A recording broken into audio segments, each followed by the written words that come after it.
Donc l'atelier 2 s'appelait concevoir un service de conseil en ligne synchrone ou asynchrone et mutualisé. Donc déjà, il y avait un champ des possibles à la fois restreint et large.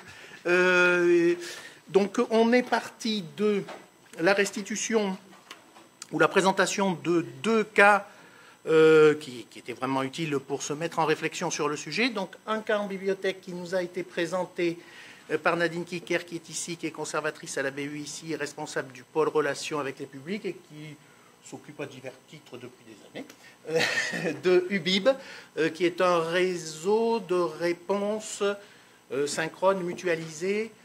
Donc des personnels de bibliothèque sur certains horaires répondent via un chat aux questions qui leur sont posées. C'est mutualisé sur un ensemble de 16 établissements. 16 établissements. Donc chacun des établissements prend sa part du planning des permanences. Peut-être pas très joli, on dit permanence. Permanent.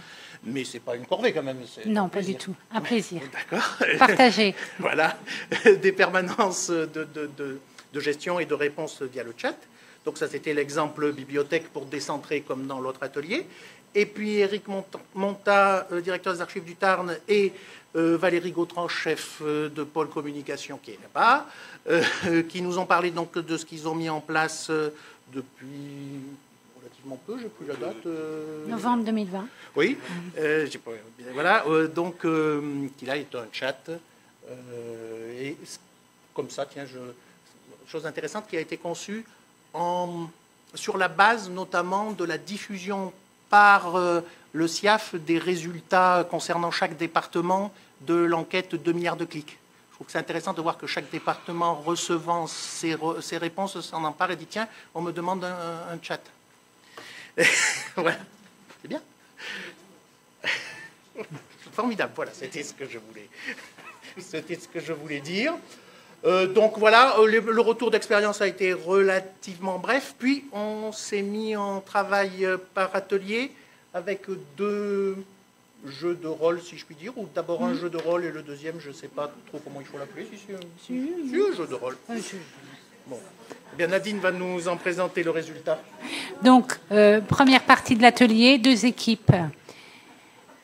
Les gens qui sont prêts à saboter le service avant même qu'il n'existe et les gens qui sont prêts à l'encourager. Donc, vous voyez le rôle. Les saboteurs avaient à trouver les arguments les plus divers, pertinents et percutants en individuel et en groupe, pardon.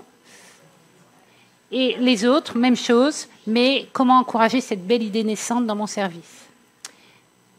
Ben, ils ont des idées des 2 côtés. Alors, les saboteurs n'ont pas manqué d'arguments, donc on les a renotés comme ça, c'est un peu des verbatims, je suis désolée.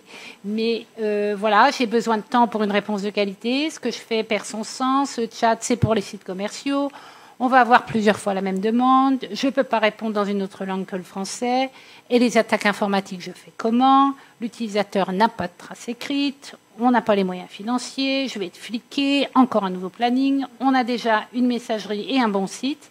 Si je dois répondre, je ne pourrai plus faire le reste. Les gens peuvent bien attendre. Je ne vais plus voir personne, déjà qu'on voit plus grand monde.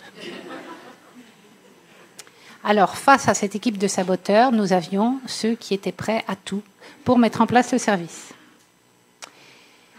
On est les mieux placés pour trouver l'info. On s'autorise des recherches historiques, un nouveau public en ligne, une démarche structurante avec une capitalisation sur les apports en réponse, sur les compétences et une possibilité d'auto-formation. Une mise à jour et une amélioration des outils en ligne, c'est tout ce que va nous permettre le nouveau service. Une simplification pour le public avec une foire aux questions, l'anonymisation qui est prévue, le portail client et le FALC, le facile à lire et à comprendre. Une démarche valorisante pour chacun, ce qui est côté professionnalité, ce dont on a parlé ce matin, transparence et visibilité, ça a été aussi évoqué ce matin, l'intégration d'autres agents que ceux de l'accueil dans ce travail de réponse en ligne, en mode synchrone ou asynchrone, une dimension partenariale, un vecteur de cohésion, puisque tout le monde y travaille, et une transversalité entre les services.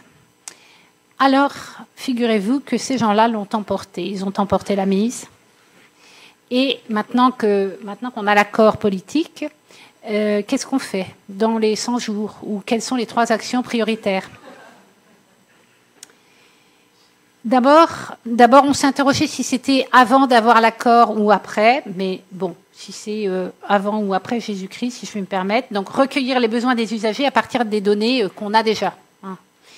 Définir les objectifs. Ça sert à quoi? On répond à quoi? Qui répond? Quand répond-on? Comment répond-on? Des questions qui paraissent un peu primaires, mais certainement fondamentales. Créer ou choisir un outil, le paramétrer et penser aussi à l'évolution de l'outil. Accompagner le changement, c'est-à-dire en interne, communiquer, fédérer, impliquer, former, ce qui n'est pas une mince affaire, selon mon expérience. Et, organiser, mettre en place le calendrier de déploiement et répartir les tâches. Ensuite, une fois que tout cela est fait, tester une première version avec de premiers utilisateurs. Ne pas oublier, je ne sais pas, mon tableau. Oui, c'est que j'ai trop écrit, mais évidemment, un plan d'évaluation dès le départ, élaborer des indicateurs et communiquer, pas seulement en interne, mais en externe et par tous les moyens, même si c'est un service en ligne. On peut aussi imaginer communiquer directement via les utilisateurs, pas seulement via les réseaux sociaux, par exemple. Voilà, ce serait parmi les actions prioritaires que le groupe a décidé de mettre en place une fois l'accord politique attendu. Voilà, je ne sais pas s'il y a quelque chose à ajouter. Donc il y a du pain sur la planche, mais même si certains l'ont savonné, ça vaut la peine. Merci.